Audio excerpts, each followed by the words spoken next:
The fiddle music scratched through the humid Texas air like a dying cat.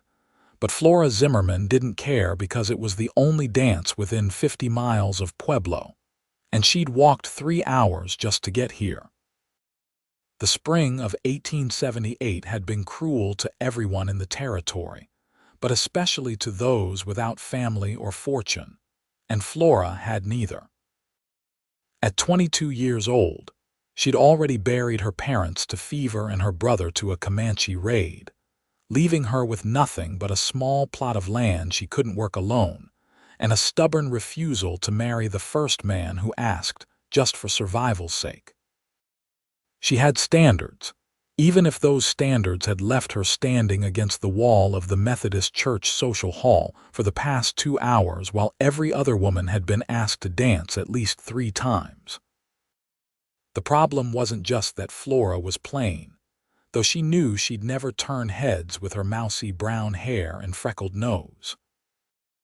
The problem was that everyone in Pueblo knew she was poor, knew she had nothing to offer a man except herself, and in a territory where land and cattle meant everything, herself simply wasn't enough.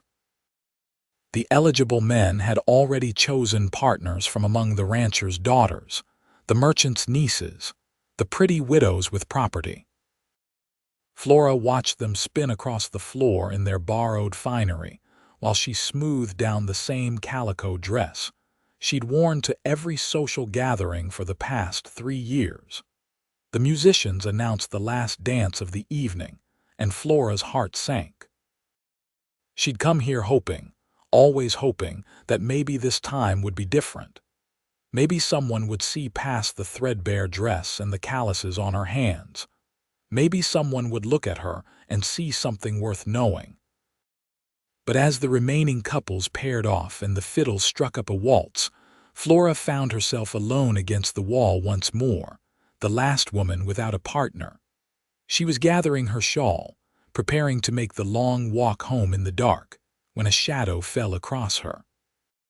Flora looked up into a pair of steady gray eyes that seemed to catch the lamplight and hold it. The man standing before her was tall and lean, with sun-bronzed skin and dark hair that fell just past his collar. He wore simple clothes, a work shirt and denim pants, nothing fancy, but they were clean and well-maintained. There was something in his face that made her breath catch, not traditional handsomeness exactly, but a quality of attention, of presence, that made everything else in the room fade to insignificance. "Miss," he said, and his voice was low and warm like whiskey on a cold night. "I'd be honored if you'd dance with me." Flora stared at him, certain this was some kind of joke. She glanced past him, looking for the group of ranch hands who might be laughing at her discomfort, but saw no one. When she looked back, he was still there, hand extended, waiting. "I don't know you," she managed to say. "Samuel Ashford," he replied. "I work at the Rodriguez Ranch, just came into town tonight, and you are Flora Zimmerman."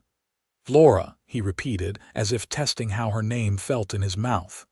"Will you dance with me, Flora Zimmerman?" She placed her hand in his, half expecting him to pull away, to reveal the trick, but instead his fingers closed around hers with gentle firmness, and he led her onto the floor. The other dancers had already begun, couples swaying together in practiced rhythm, but Samuel didn't seem to notice or care that they were joining late. He placed his hand at her waist, and Flora felt the warmth of it through the thin fabric of her dress. "I have to warn you," she said as they began to move. "I'm not very good at this." "Neither am I," Samuel said, and she could hear the smile in his voice even though his expression remained serious. "But I figure we can be not very good at it together." He was lying, Flora realized after a few moments. Samuel Ashford could dance just fine.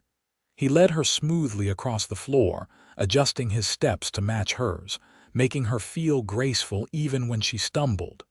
Other couples brushed past them, but Flora barely noticed. She was too aware of Samuel's hand at her waist, the way he looked at her as if she was the only person in the room, the comfortable silence between them that didn't need filling with nervous chatter. "Why?" Flora asked finally, the question bursting out before she could stop it. "Why did you ask me?" Samuel's gray eyes studied her face with an intensity that made her cheeks warm. "Because you looked like you had somewhere else to be, and I wanted to give you a reason to stay." "I don't have anywhere to be," Flora admitted. "I live alone on a claim 3 hours from here. I came because—" She trailed off, unsure how to explain the loneliness that had driven her to walk 6 hours round trip just to stand against a wall. "Because sometimes we need to be around people," Samuel finished for her. "Even if they don't see us. And you see me." The words came out more vulnerable than Flora intended. Samuel's hand tightened slightly at her waist. "I see a woman who walked 3 hours to a dance by herself, which tells me she's got courage. I see calluses on your hands, which tells me you work hard. I see a dress that's been mended more times than it's been worn new, but you're wearing it with dignity. And I see someone who was about to leave rather than stand there for one more minute being invisible." He paused, and his next words were so quiet Flora almost missed them over the music. "I see you, Flora Zimmerman. I've been seeing you since the moment I walked in." Flora's throat tightened with unexpected emotion. No one had spoken to her like this before, as if her existence mattered, as if the details of her life were worth noticing. "You're very observant for someone who just arrived in town." "I make it my business to notice things others miss," Samuel said. "That's how I've survived this long." Before Flora could ask what he meant by that, the music ended. The couples around them broke apart, the men leading their partners off the floor with promises to call or plans to meet again. Samuel kept his hand at Flora's waist for a moment longer than necessary, as if reluctant to let her go. "Can I walk you home?" he asked. Flora hesitated. She'd been alone for so long, been self-sufficient by necessity, and accepting help from a stranger went against every protective instinct she'd developed. But there was something in Samuel's eyes, an honesty that made her want to trust him. "It's 3 hours," she warned. "And then 3 hours back for you." "I've got nowhere to be until morning," Samuel said. "And I'd like to spend the time getting to know you if you'll let me." Flora nodded, and together they slipped out of the church hall into the cool Texas night.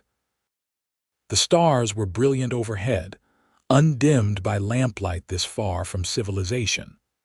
Samuel fell into step beside her, matching his longer stride to hers, and for a while they walked in comfortable silence.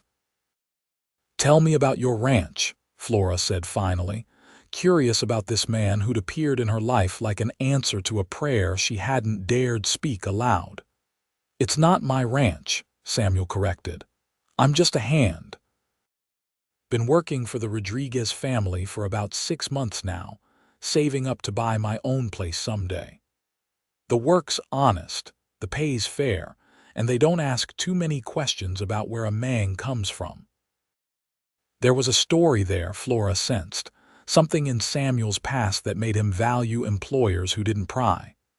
"And where do you come from?" Samuel was quiet for so long that Flora thought he might not answer. When he finally spoke, his voice was carefully neutral. "Kansas originally. My father had a farm there, wheat mostly. It didn't work out." Another long pause. "He wasn't a good man, my father, had a temper and a taste for whiskey that made him mean. When I was 17, he came at my mother with a belt, drunk and angry about something that probably didn't matter. I stepped between them." Samuel's jaw tightened. "Things got out of hand, I left that night and never went back." Flora processed this confession, understanding the weight of what Samuel wasn't saying. "Did you kill him?" "No," Samuel said firmly. "But I hurt him bad enough that staying would have meant jail or worse. My mother told me to run, so I did. Been drifting since then, working ranches, saving money, trying to build a life that's nothing like the one I left behind."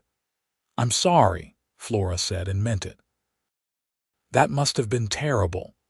What about you? Samuel asked, clearly eager to change the subject. How does a woman end up alone on a claim in Texas? Flora told him about her family, about the fever that had taken her parents within days of each other, about her brother James, who'd been killed defending a neighbor's cattle from raiders. She told him about the land that was supposed to be their future, 40 acres with a small cabin and a creek that ran year-round. She told him about the difficulty of working it alone, about the way her neighbors looked at her with pity or worse, about the marriage proposals from men who wanted her land more than they wanted her. There was one man, Flora said, surprising herself with her honesty. Martin Crenshaw owns the feed store in town. He asked me to marry him last year, said he'd take care of the land, take care of me, make everything easier. And it would have been easier, Samuel, so much easier. But when he looked at me, I could see he was already counting the acres in his head, already planning how to expand his business with my property. He didn't see me at all. So you turned him down, Samuel said, and there was admiration in his voice. I turned him down, Flora confirmed. And I've been paying for it ever since. He's friendly with most of the men in Pueblo, and somehow after I refused him, those marriage proposals dried up. The invitations to social gatherings became less frequent. People stopped offering to help with harvest or barn raising. It's like I became invisible. You're not invisible, Samuel said quietly. Not to me. They walked on through the darkness, and Samuel asked Flora about her land, about what she grew, about her plans for the future. Flora found herself talking more freely than she had in months, telling him about her dreams of expanding the vegetable garden, maybe getting some chickens, perhaps even a milk cow if she could save enough. Samuel listened with genuine interest, asking questions that showed he understood farming, offering suggestions without being condescending. You know a lot about this, Flora observed. Grew up doing it, Samuel replied. Before everything went bad, I actually loved working the land.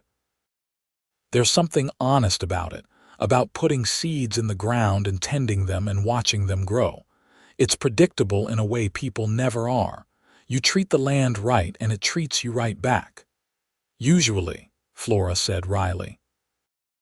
Unless there's drought or flood or locusts or any of the 1,000 other things that can go wrong. Samuel laughed, and the sound was warm and genuine. Fair point. But even then, it's not personal. The land doesn't wake up and decide to hate you. It just is what it is. They talked about everything and nothing as the miles passed beneath their feet. Samuel told her about the Rodriguez ranch, about the cattle drives he'd been on, about the time he'd helped birth a breech calf in the middle of a thunderstorm.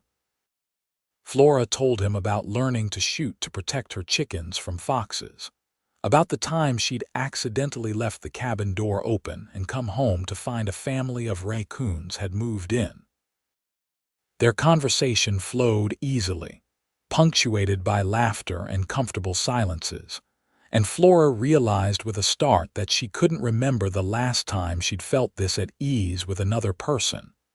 The moon was high overhead when they finally reached Flora's property.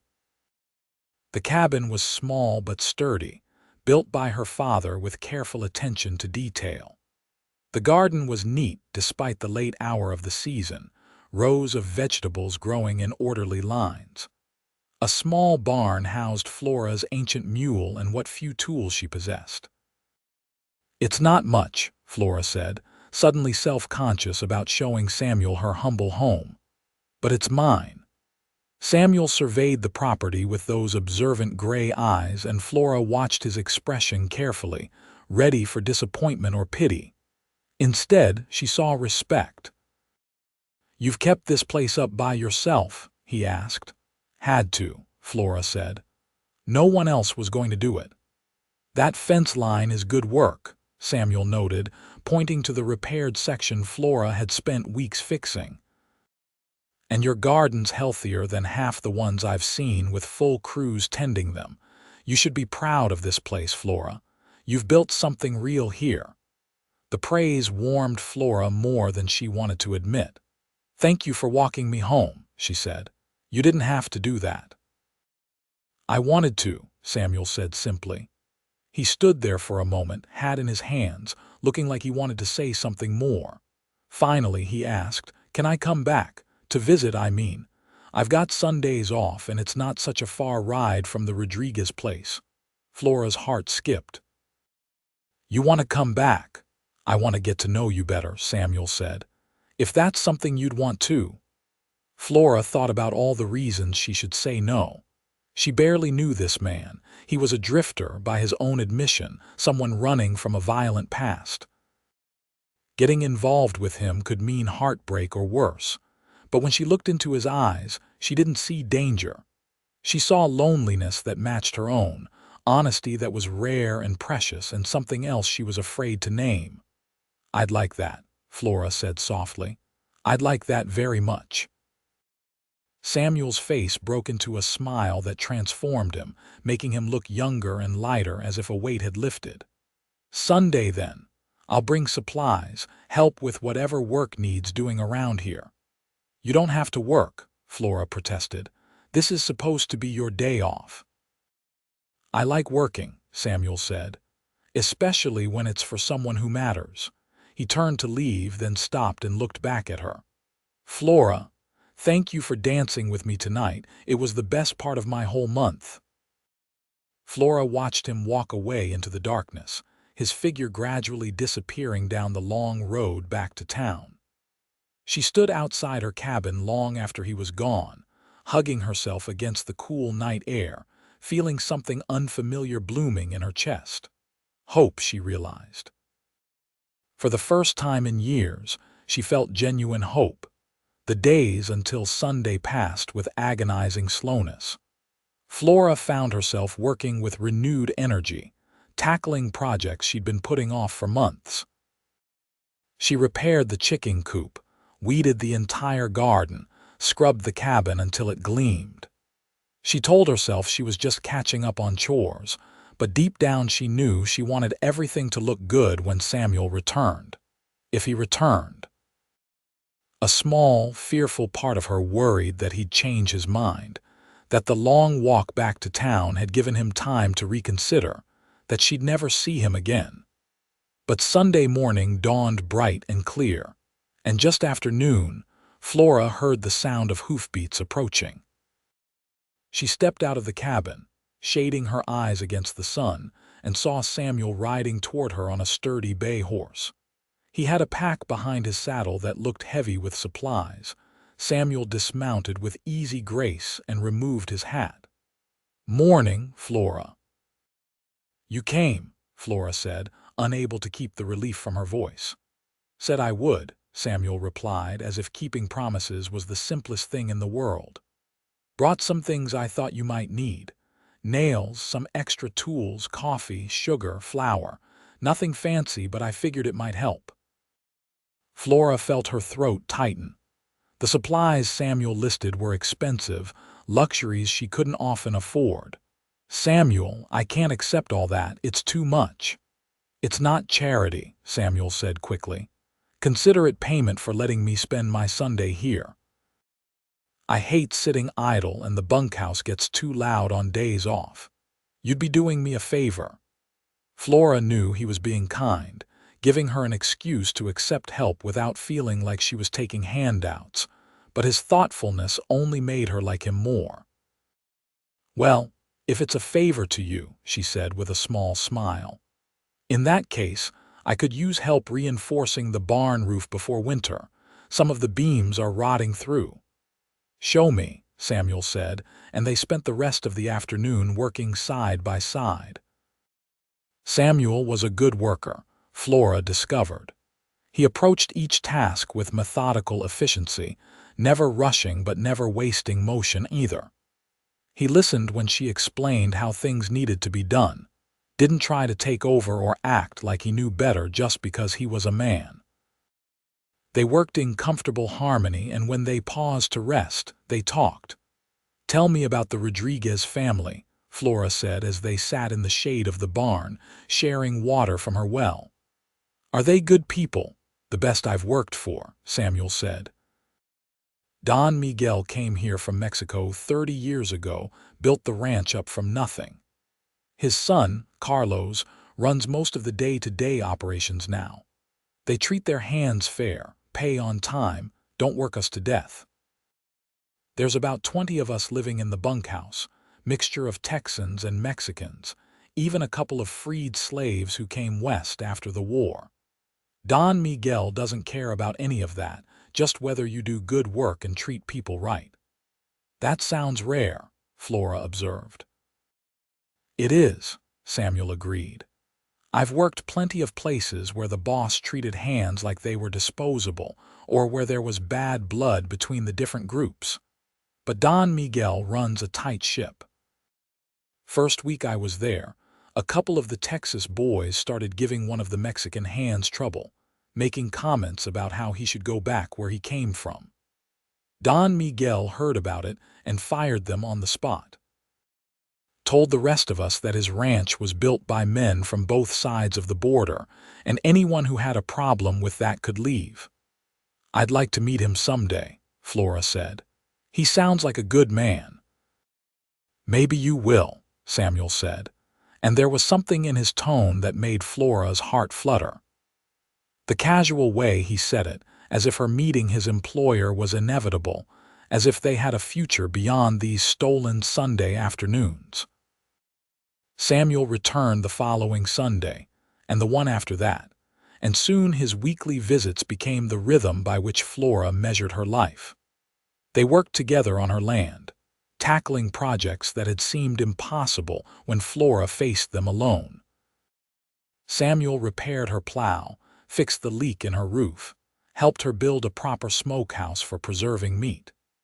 In exchange, Flora cooked meals that were better than anything served in the bunkhouse, mended his clothes, and provided companionship that both of them desperately needed.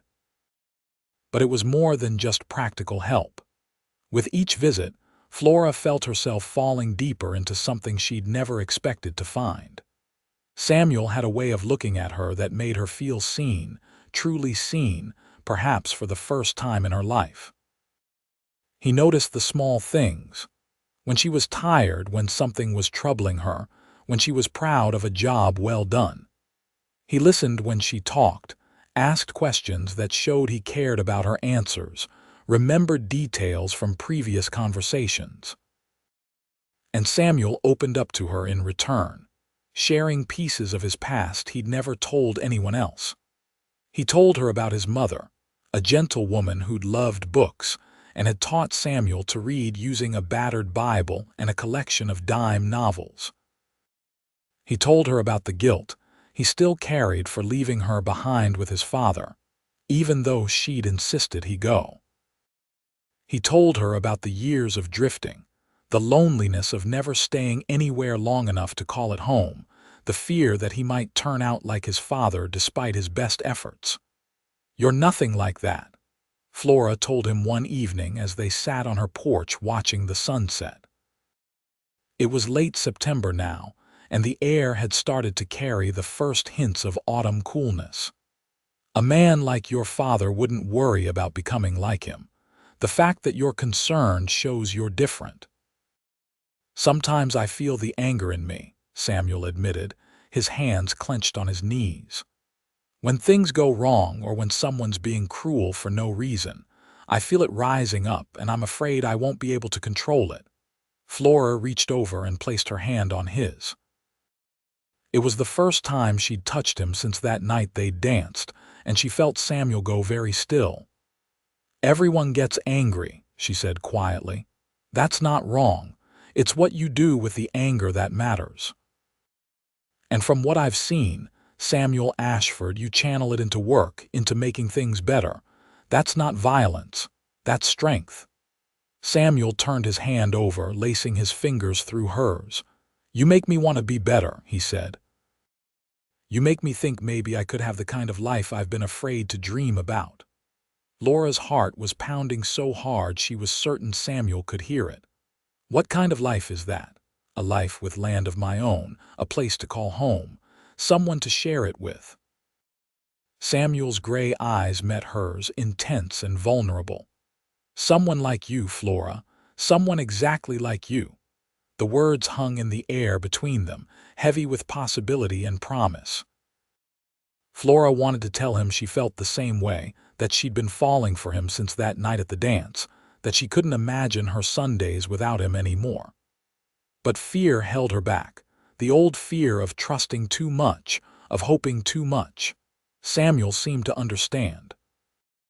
He squeezed her hand gently and changed the subject, talking about the upcoming cattle drive, about the new horse Don Miguel had acquired, about anything that would ease the tension of the moment. But he didn't let go of her hand, and Flora didn't pull away, and they sat there in the fading light, connected in a way that felt more intimate than any words could be. October brought the first real cold snap, and with it, trouble. Flora was in town buying supplies when she ran into Martin Crenshaw outside his feed store. She'd managed to avoid him for months, but there was no escaping the encounter now. Martin was a heavy-set man in his 40s, prosperous and self-important, and he looked at Flora with an expression that was equal parts pity and resentment. "Flora Zimmerman," he said, blocking her path. "Haven't seen you in a while. How's that little farm of yours holding up?" "Well enough," Flora replied coolly, trying to step around him. Martin moved to block her again. "Heard you've been getting help from one of the Rodriguez hands. That drifter, what's his name? Ashford." Flora felt her spine stiffen. "Samuel's been kind enough to help with some repairs, yes." "Samuel, is it?" Martin's smile was unpleasant. "Getting mighty familiar with a man you barely know. People are talking, Flora. Saying it's not proper, a woman alone entertaining a man every Sunday. Makes them wonder what exactly you two are doing out there." "We're not doing anything wrong," Flora said, her cheeks burning with anger and embarrassment. "And it's no one's business but mine." "It becomes their business when you start making a spectacle of yourself," Martin said. "You've always been too proud for your own good, Flora. You could have had a respectable life if you'd married me. Instead, you're throwing yourself at some nobody with a violent past." Flora's blood ran cold. "What do you mean?" "Oh, you didn't know." Martin's smile widened. "Your Samuel came to Texas running from the law. Beat his own father half to death, from what I hear. That's the kind of man you're trusting with your land, with your reputation. That's the kind of man you're letting court you." "You don't know anything about him," Flora said, but her voice shook. "I know enough," Martin replied. "And I know you're making a mistake. When this all falls apart, and it will, don't come crying to me. I gave you a chance, and you threw it away for nothing." He walked away, leaving Flora standing in the street, her hands trembling with anger and confusion. She knew Martin was trying to manipulate her, trying to poison her feelings for Samuel out of spite. But his words had found their mark. Samuel had told her about his past, about the violence that had driven him from Kansas. But hearing it described as beating his father half to death, hearing it presented as something shameful and criminal, made Flora question everything. She finished her shopping in a daze and headed home, her mind churning. Samuel was due to visit the next day, and Flora didn't know what to say to him, how to ask the questions that were burning in her mind without sounding like she was accusing him of something terrible. Samuel arrived Sunday morning with his usual smile, but it faded when he saw Flora's expression. "What's wrong?" he asked immediately, dismounting and coming to her. "Are you all right? Did something happen?" Flora had planned to ease into the conversation, to be tactful and diplomatic, but the words tumbled out in a rush. "I ran into Martin Crenshaw in town yesterday. He told me that you beat your father half to death, that you're wanted by the law. Is that true?" Samuel's face went very still, and Flora saw something close to pain flash in his eyes. "He said that, he did. And I need to know, Samuel. I need to know the truth, all of it, not just the version you wanted to tell me." Samuel stood silent for a long moment, and Flora could see him struggling with something internal, some decision about how much to reveal. Finally, he spoke, and his voice was rough with emotion. "The truth is my father was beating my mother with his belt, drunk and angry like he was most nights. The truth is I was 17 years old and terrified, but I stepped between them because someone had to. The truth is he came at me with a knife, and we fought, and I was stronger than he was, stronger than he expected. I hit him until he stopped moving, until I was sure he couldn't hurt her anymore." Samuel's hands were shaking. "When he didn't get up, I thought I'd killed him. My mother checked, said he was still breathing but badly hurt. She gave me what money she had and told me to run, told me the sheriff would take my father's side because he always did, told me to find a new life somewhere far away." "Did you ever find out what happened to him?" Flora asked quietly. "I wrote my mother when I got to Texas, used a friend's name so it couldn't be traced back to me. She wrote back, said my father lived but was never the same. Couldn't work anymore, couldn't drink without getting sick. She said it was like I'd beaten the mean out of him along with everything else." Samuel's voice cracked.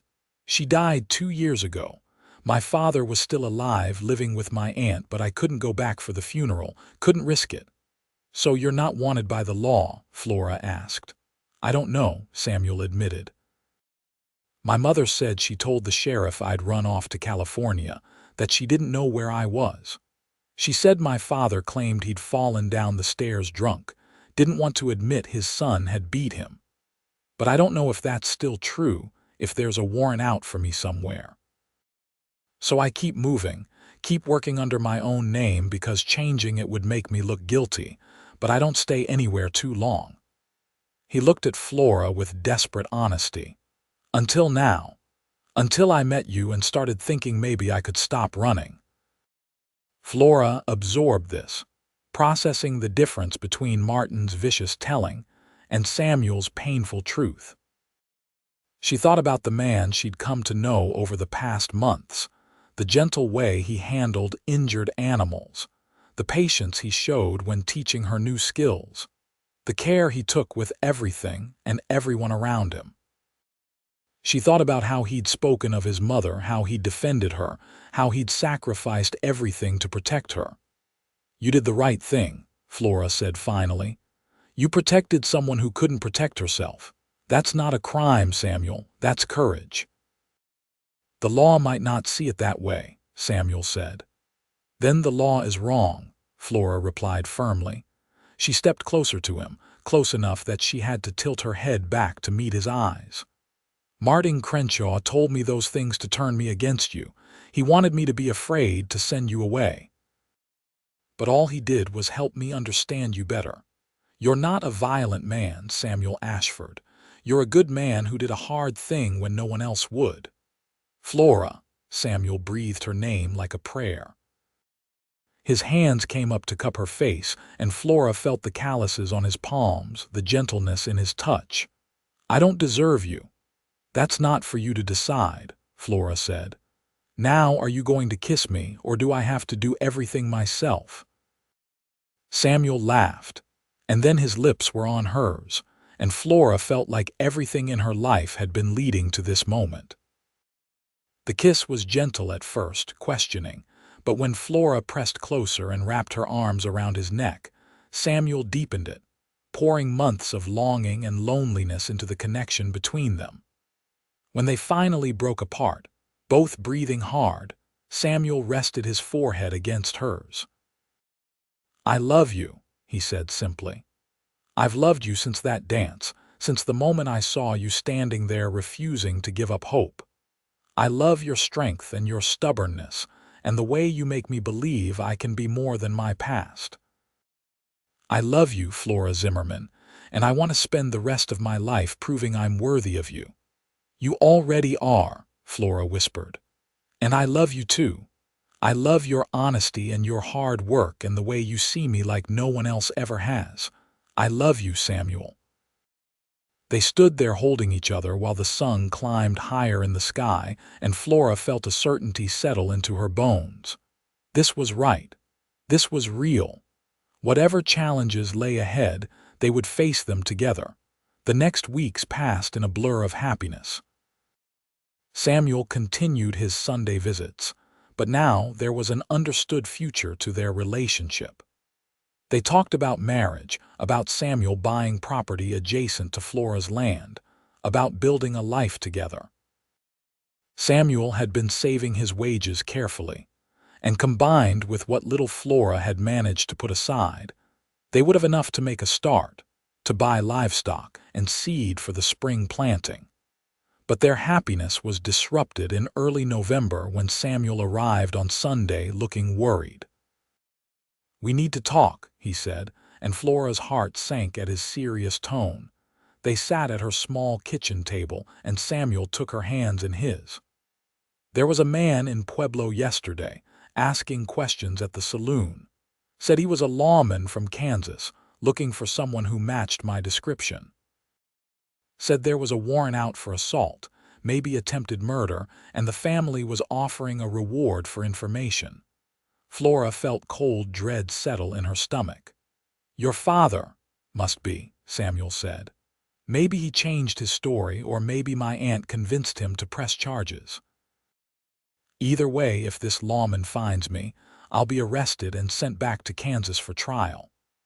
"Then we'll fight it," Flora said firmly. "We'll get a lawyer. We'll tell them what really happened. Your mother's letters must say something, or neighbors who knew about your father's drinking." "Flora, the letters were destroyed when my mother died.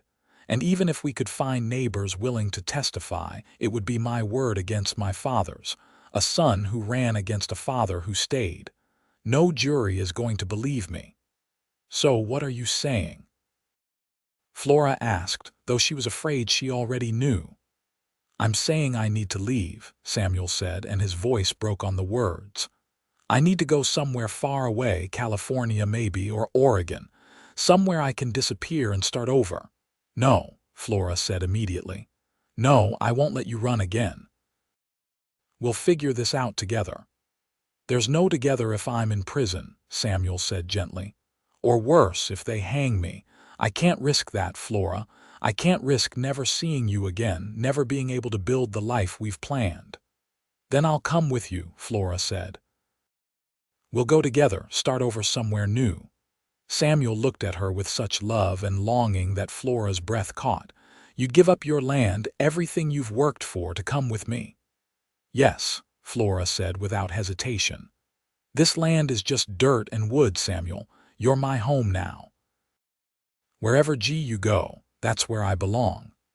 They talked long into the night, planning their escape. Samuel would tell Don Miguel that he needed to leave, would collect his final wages. Flora would sell what she could quickly, would pack only what was essential. They would leave Texas by the end of the month, head west before the lawman could catch up to Samuel. It wasn't the future they'd hoped for, but it was a future together, and that was all that mattered. But fate, as it often does, had other plans. 3 days before they were set to leave, Samuel was working at the Rodriguez ranch when the lawman arrived with the local sheriff. Samuel saw them coming and considered running, but where would he go? His horse was in the stable, his few possessions in the bunkhouse.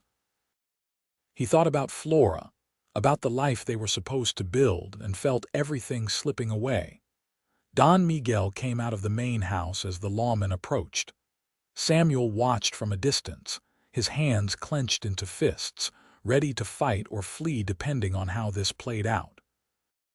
"Can I help you, gentlemen?" Don Miguel asked, his voice polite but wary. "We're looking for a man named Samuel Ashford," the Kansas lawman said. "He was a hard-faced man with cold eyes. We have reason to believe he works here."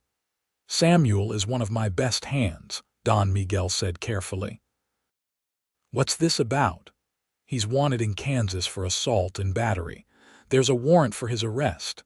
Now, are you going to cooperate, or do we have to search the place?" Don Miguel looked past the lawman and caught Samuel's eye.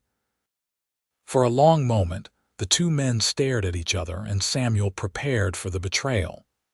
He'd been betrayed before, had learned not to trust too easily, but he'd thought Don Miguel was different. He'd been wrong about people before. But instead of pointing Samuel out, Don Miguel turned back to the lawman with a puzzled expression. "Samuel Ashford, you said. I did have a hand by that name, but he left my employment about 2 weeks ago. Said he was heading to Mexico to work on a ranch down there. I'm sorry you came all this way for nothing." The Kansas lawman's eyes narrowed. "You're sure about that? We have reliable information that he was here recently." "Information can be wrong," Don Miguel said with a shrug, "but you're welcome to search the bunkhouse, talk to my other hands. They'll tell you the same thing." The lawman did search, spending hours questioning the ranch hands and going through the bunkhouse. But the Rodriguez employees were loyal to Don Miguel, and every single one of them confirmed his story. Samuel Ashford had left 2 weeks ago, heading south to Mexico. No, they didn't know which ranch. No, they didn't have any way to contact him. Frustrated, the lawman finally left, and Samuel emerged from the hiding place in the hay loft where he'd spent the day. Don Miguel found him there as the sun was setting, looking tired but satisfied. "Why?" Samuel asked simply. "Why did you lie for me?" Don Miguel sat down on a bale of hay with a sigh. "Because 25 years ago I was in your position. I came from Mexico running from a man who wanted me dead, a powerful man who claimed I had stolen from him. The truth was I had seen him murder someone and refused to keep quiet. I came to Texas with nothing, terrified every day that someone would find me and send me back." He looked at Samuel with understanding in his dark eyes. "A man gave me a job, gave me a chance to prove myself, asked no questions. I worked hard, saved my money, and eventually bought land of my own. I built this ranch, raised my family, made a life here. And I decided that if I ever had the chance, I would do for someone else what that man did for me." "But you're risking yourself," Samuel protested. "If they find out you lied, you could be charged with harboring a criminal." "Let them try," Don Miguel said with a slight smile. "I have friends in this territory, friends who know my word is good. And Carlos," he asked around about this Kansas lawman. "Turns out your father is angry you won't come home, wants to punish you for embarrassing him. This isn't about justice, Samuel. This is about revenge. And I don't help men get revenge against sons who were only protecting their mothers." Samuel felt his eyes burn with unshed tears. "I don't know how to thank you." "You can thank me by living a good life," Don Miguel said, standing up. "By marrying that woman you've been courting, by building something solid and true, by proving that second chances matter." He paused at the door of the loft. "But Samuel, it might be wise for you to keep a low profile for a while. Maybe spend more time on Miss Flora's land, less time in town where strangers might see you. And if you were to marry soon, to become part of an established family in this area, well, that would make you harder to extradite. Just something to consider." Samuel understood. Don Miguel was buying him time, offering protection in the form of community ties and marriage. It was a gift beyond measure. Samuel rode to Flora's land as soon as he could slip away, arriving after dark. Flora ran out of the cabin when she heard his horse, and Samuel barely dismounted before she was in his arms. "I thought they'd caught you," she sobbed into his chest. "I thought I'd lost you." Samuel held her tight, breathing in the familiar scent of her hair, feeling the warmth of her body against his. "Don Miguel lied to them, told them I'd gone to Mexico. But they might come back, Flora. We need to make plans, real plans." They went inside, and Samuel told her everything Don Miguel had said.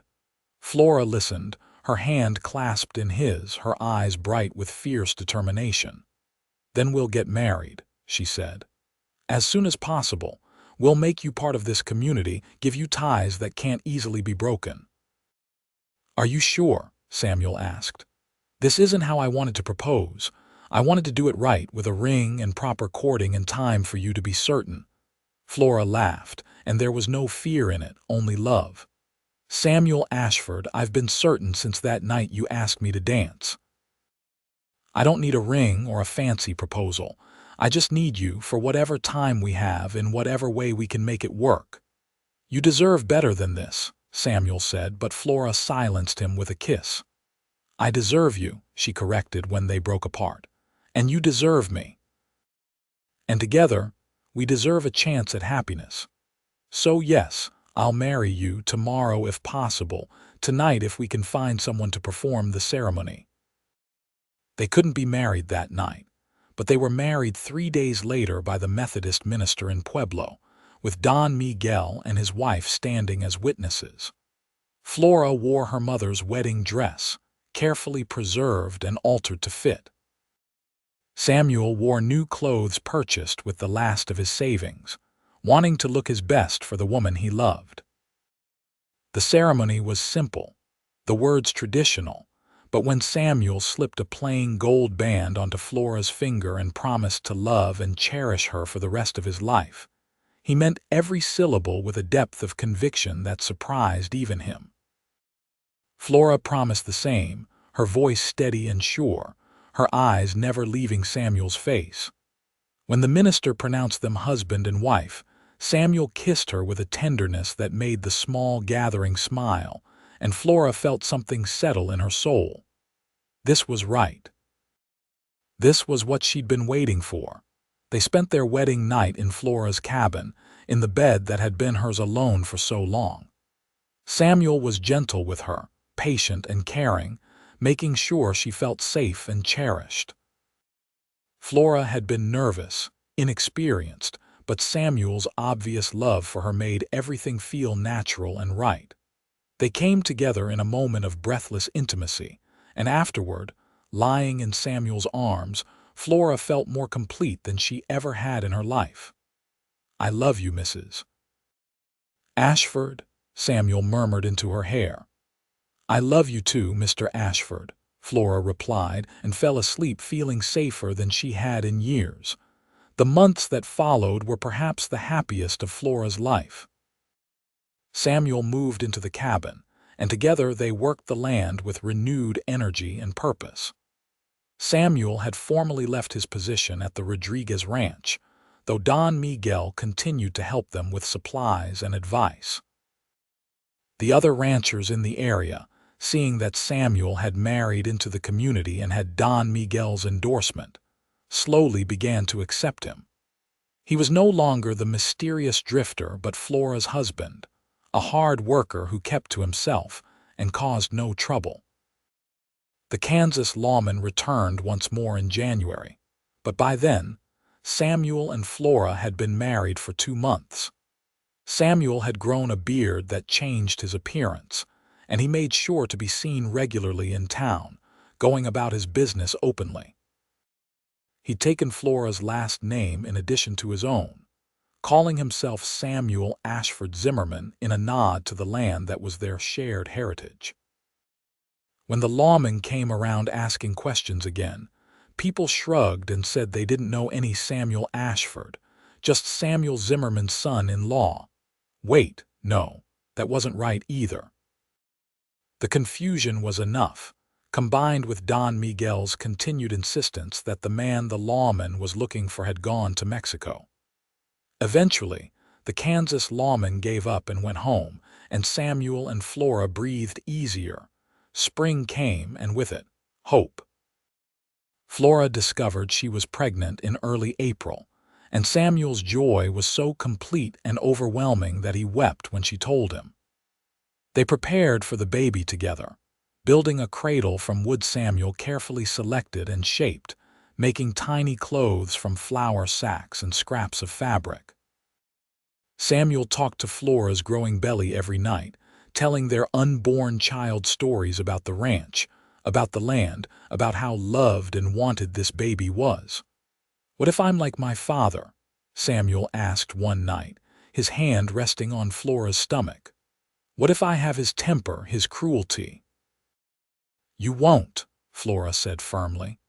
"You're already a better father than he ever was, and our baby isn't even born yet. Look at how you treat the animals, how gentle you are with everything living. Look at how you treat me. You're going to be wonderful, Samuel. I know it." Their son was born in November of 1879, during a cold snap that left frost on the windows. The birth was long and difficult, attended by a midwife from town and Don Miguel's wife, who had become Flora's friend. Samuel waited outside, pacing and praying, terrified that something would go wrong. When he finally heard the baby's first cry, strong and angry and alive, he felt his knees weaken with relief. Flora was exhausted but glowing when he was allowed in to meet his son. The baby was small but healthy, with a tuft of dark hair and eyes that would probably turn gray like Samuel's. He was perfect. "What should we name him?" Flora asked, cradling the infant carefully. Samuel thought about his mother, about the sacrifices she'd made, about how she'd protected him and sent him away to keep him safe. "Stephen," he said. "Stephen James, after your brother too. So he carries both our families forward." "Stephen James Ashford," Flora said, testing the name. "It's perfect. He's perfect." Samuel held his son for the first time, marveling at the tiny fingers that gripped his thumb, at the weight of this new life in his arms. "I promise you," he whispered to the baby, "I promise you'll always be safe. I promise you'll always be loved. I promise I'll be the father you deserve." And he was. As Stephen grew from infant to toddler, Samuel proved himself a devoted father. He was patient with the crying, tender with the fevers and teething, playful during the good times. He taught Stephen to walk by letting the boy hold his fingers, taught him to say his first words by talking to him constantly, read to him every night from the books Flora's mother had left behind. He never raised his voice in anger, never showed anything but love and patience, even on the hard days when the farm work was crushing and money was tight. Flora watched her husband with their son and fell in love with him all over again. This was the man Martin Crenshaw had called violent and dangerous, the man the Kansas lawman had claimed was a criminal. But she knew the truth. Samuel was good, through and through, and his past had shaped him into someone stronger and kinder than he might otherwise have been. The years passed peacefully. Samuel and Flora expanded their farm, buying adjacent land when it became available, slowly building prosperity through hard work and careful planning. Don Miguel continued to be a friend and mentor, helping them navigate the challenges of ranching in Texas. The Rodriguez family became almost like family, celebrating holidays together, helping during difficult times, standing as godparents when Flora and Samuel's second child was born, a daughter they named Sarah Grace. Samuel never heard from Kansas again. Either his father had given up, or the lawman had decided Samuel wasn't worth the continued effort. Samuel allowed himself to relax, to believe that maybe the past would stay in the past, that the life he'd built with Flora was secure.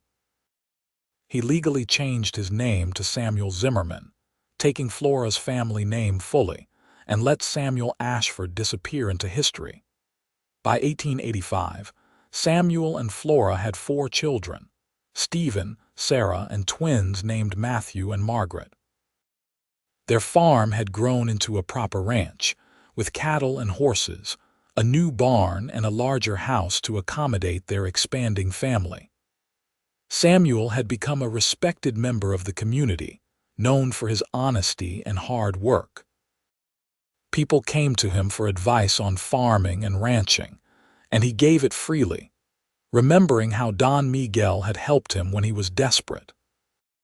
Flora watched her husband teaching their children to ride, all four of them clamoring for his attention, and felt such profound gratitude that it brought tears to her eyes. This was the life she'd dreamed of during those lonely years alone, the family she'd thought she'd never have. And it had all started with one dance, with one man who'd seen her when no one else did. "What are you thinking about?" Samuel asked that evening after the children were in bed and they sat together on the porch, watching the stars. "I'm thinking about that night at the church social," Flora said, leaning against his shoulder. "About how I was ready to give up, to accept that I'd always be alone, and then you appeared." "I was thinking about that too," Samuel admitted. "I almost didn't go to that dance. I'd had a long day, was tired, wanted to just sleep. But something made me go, some instinct I couldn't ignore. And there you were, standing against the wall in that calico dress, looking like you were gathering courage to walk away. I don't know what made me approach you, but I'm grateful I did." "I'm grateful too," Flora said, "for all of it. For you seeing me when no one else did. For your courage in asking me to dance. For the life we've built together." "It hasn't always been easy," Samuel said, thinking about the fear and the running, the close calls with the law, the struggles of those early years. "No," Flora agreed, "but it's been ours. And I wouldn't change a single moment, because every hard thing led us here, to this porch, with our children sleeping safe inside, with a future we built together from nothing but hope and hard work." Samuel pulled her closer, kissed the top of her head. "I love you, Flora Zimmerman. I loved you then, I love you now, and I'll love you until the day I die." "And I'll love you just as long," Flora promised. "Longer even. Forever." They sat together in the peaceful darkness, listening to the sounds of their land, their home, their life. Inside, their children slept soundly, secure in the knowledge that they were loved and protected. The stars wheeled overhead, ancient and unchanging, bearing witness to the miracle of two lonely people who'd found each other against all odds. Years continued to pass in comfortable rhythm. The children grew, each developing their own personalities and dreams. Stephen, the eldest, was serious and thoughtful like his mother, with a gift for understanding the land and making things grow. Sarah was spirited and bold, reminding Samuel of Flora's quiet courage. The twins were opposites, Matthew outgoing and charming, Margaret quiet and observant. Samuel taught all of them to read and write, to work the land, to treat others with respect regardless of their background.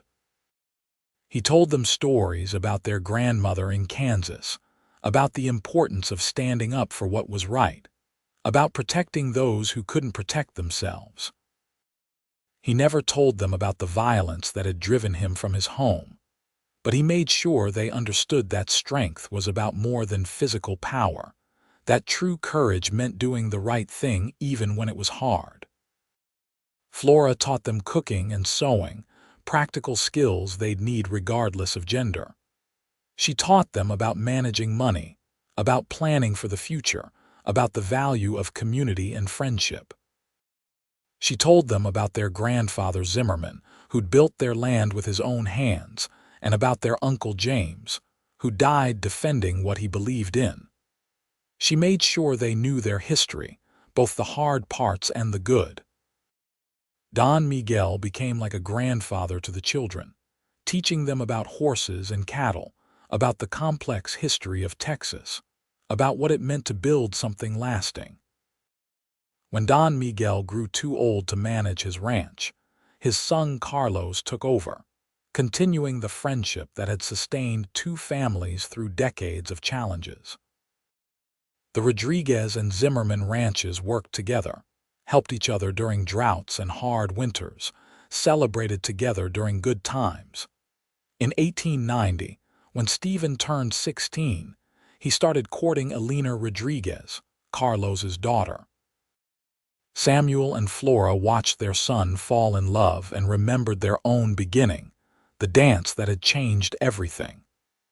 They gave Stephen their blessing, and 2 years later, when Stephen married Alina in a ceremony that brought together both families, Samuel felt a sense of completion. His son would never know the loneliness Samuel had experienced, would never wonder if he was worthy of love. Stephen had grown up secure and confident, certain of his place in the world, and that was Samuel's greatest achievement. Sarah followed her own path, becoming a teacher in the growing town of Pueblo.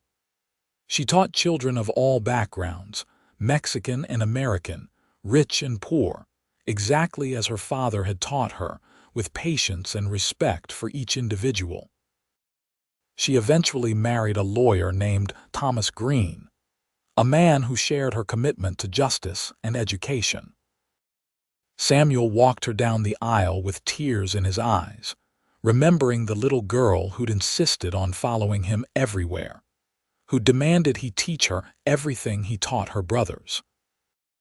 The twins took over the ranch together as they grew older, Matthew handling the business side while Margaret managed the daily operations. They worked in perfect harmony, complementing each other's strengths, building on the foundation Samuel and Flora had laid.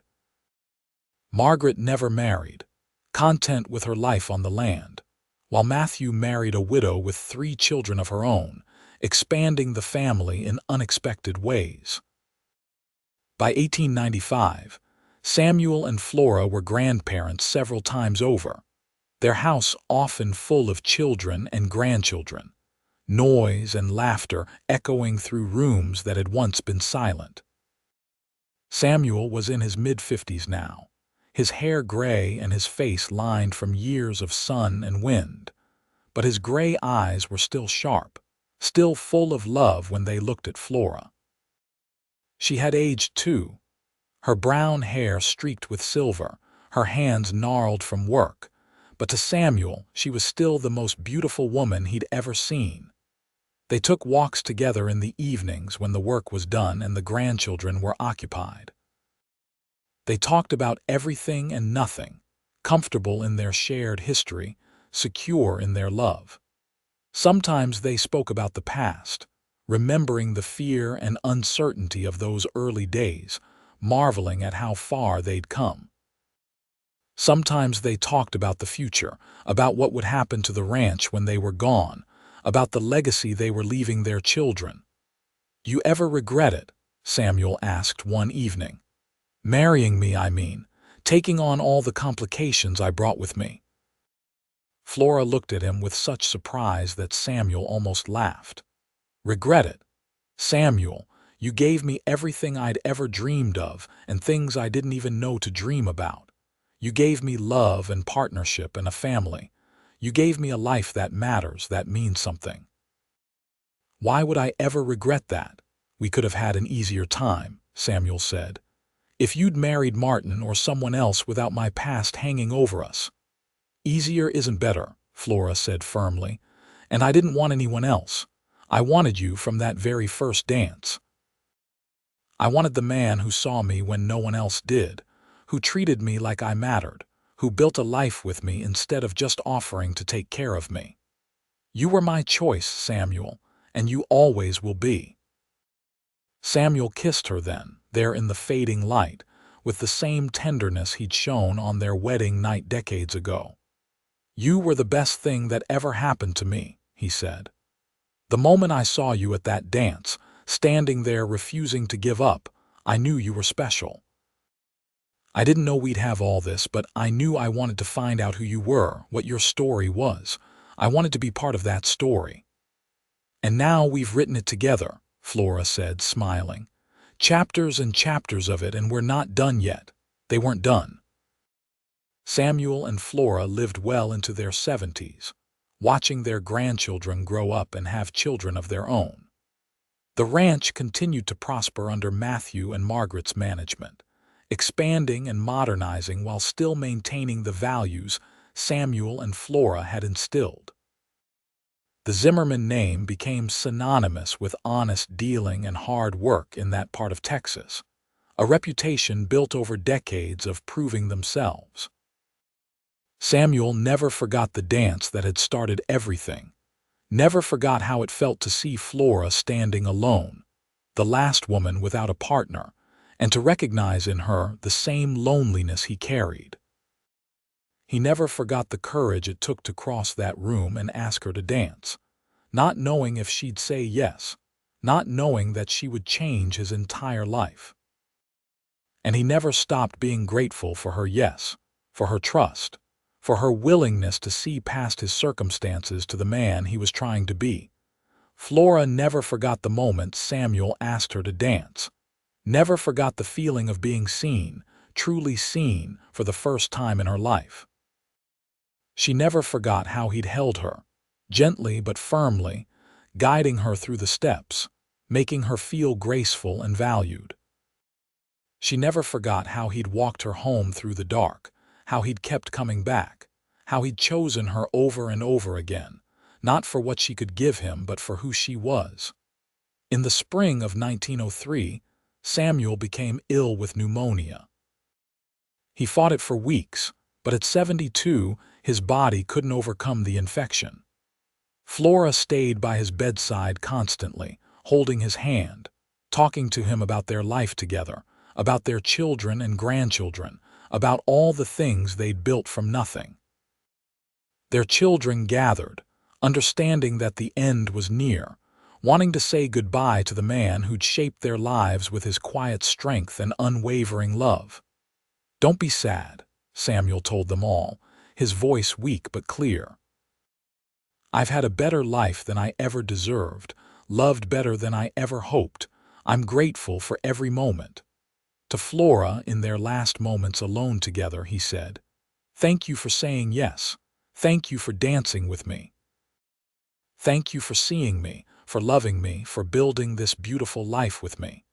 You made me better than I was, made me believe I could be someone worth loving. I'll carry that with me, wherever I'm going." Flora held his hand, tears streaming down her face, but her voice was steady when she replied, "I'll love you forever, Samuel Ashford, and when my time comes, I'll find you again. We'll have another dance, just you and me." Samuel smiled, squeezed her hand one last time, and closed his eyes. He passed peacefully, surrounded by the family he'd helped create, leaving behind a legacy of love and redemption that would echo through generations. Flora lived another 5 years without him, cared for by her children, spending her days with her grandchildren and great-grandchildren, telling them stories about their grandfather, about the man who'd seen her beauty when no one else did, about the love that had transformed both their lives. She kept the wedding ring Samuel had given her, the simple gold band that had once meant everything, and she was wearing it when she died peacefully in her sleep in 1908 at the age of 76. They were buried side by side on a hill overlooking the land. They'd worked together, under a spreading oak tree that provided shade and shelter. Their children erected a simple headstone that read, "Samuel and Flora Zimmerman." Together they built a life of love and left a legacy of kindness. Forever united, forever dancing. The ranch continued through the generations, passed down through children and grandchildren who remembered the stories, who understood that their prosperity was built on the foundation of two people who'd refused to give up on love, who'd chosen each other when the world told them they shouldn't, who'd built something beautiful from nothing but hope and hard work and unwavering commitment to each other.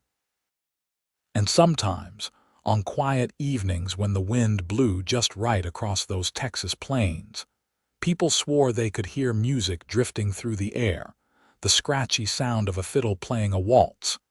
And if you looked closely at that hill where Samuel and Flora were buried, you might see two shadows dancing together in the fading light, forever young, forever in love, forever grateful for that one dance that had changed everything. Their great-grandchildren told the story to their children, and those children told it to theirs. The tale of how Samuel Ashford, a man running from his past, had walked into a church social in Pueblo, Texas, in the spring of 1878, and had seen Flora Zimmerman, the last woman at the dance, standing alone against the wall. How he'd recognized in her something precious that everyone else had overlooked. How he'd crossed the room and asked her to dance, and how that simple act of courage had led to a lifetime of love that transformed not just 2 lives, but generations of lives that followed. It was a story about being seen, about being valued, about how love can redeem the darkest past and build the brightest future. It was a story about courage and choice, about 2 people who'd been lonely and lost finding in each other a home, a purpose, a reason to hope. It was a story about the Wild West, about hard times and harder work, about building something from nothing and leaving something behind that mattered. But most of all, it was a love story, pure and simple, about how one dance, one moment of connection, one act of seeing another person truly and completely, could change the course of history for everyone who came after. It was about how Samuel saw Flora's beauty when no one else did, and how Flora saw Samuel's goodness when the world called him damaged, and how together they created something neither could have achieved alone. The Zimmerman Ranch still stands today, worked by the 6th generation of Samuel and Flora's descendants, a testament to love that refused to be diminished by circumstances, by fear, by the judgments of others. The land is different now, modern and mechanized, but the values remain the same. Honesty, hard work, treating people with respect, seeing the worth in every individual regardless of their circumstances. And every spring, the family gathers at that hill where Samuel and Flora are buried, bringing flowers and stories, keeping the memory alive, teaching the youngest generation about the dance that started it all, about the love that built their legacy. They tell the children about a time when Texas was wild and life was hard, about a woman who stood alone at a dance and a man who saw her beauty when no one else did, about how choosing love, even when it's complicated and difficult and scary, can be the best decision anyone ever makes. The children listen, wide-eyed and wondering, and they learn about their heritage, about where they came from, about the strength that runs in their blood. They learn that love is a choice, made again and again, through good times and bad, through fear and joy, through all the complicated realities of life. They learn that being seen, truly seen and valued, is one of the greatest gifts one person can give another. They learn that the past doesn't have to define the future, that redemption is possible, that courage comes in many forms. And when they're old enough, some of them travel to that hill on quiet evenings, hoping to catch a glimpse of those dancing shadows, hoping to feel the echo of that love that started everything. Some say they've seen it, 2 figures moving together in perfect harmony, forever young, forever dancing, forever proof that true love doesn't end with death but continues, transformed but unbroken as long as anyone remembers the story. Samuel and Flora's love story became legend in that part of Texas, told and retold, embellished sometimes but with the core truth always remaining. That love can flourish in the most unlikely circumstances, that one moment of genuine connection can ripple out through time, affecting lives that haven't even been born yet, creating a legacy that outlasts any material wealth or earthly achievement. Their story is a reminder that everyone deserves to be seen, to be valued, to be loved for who they truly are rather than what they can provide. It's a reminder that courage isn't just about grand gestures, but about the small, everyday choices to show up, to be honest, to extend a hand to someone standing alone. It's a reminder that the most beautiful love stories often begin in the most ordinary moments, at a community dance in a small Texas town, with a simple question, "Will you dance with me?" And so the story lives on, passed down through generations, adapted for new times but always keeping its essential truth. That Samuel saw Flora's beauty when no one else did, that Flora saw Samuel's worth when the world called him worthless, and that together they proved that love, real love, the kind that sees and values and chooses the other person every single day, can transform everything. It can turn a last dance into a first dance, loneliness into belonging, fear into hope, and two separate lives into one beautiful, enduring story that never really ends as long as someone remembers to tell it. The last woman at the dance found her partner, and he was everything she never knew she needed. The drifter running from his past found his home, and she gave him everything he never dared hope for. Together, they danced through life, partners in every sense, building something that lasted far beyond their own lifetimes, proof that when two people truly see each other, truly choose each other, truly love each other, they can create magic that echoes through eternity.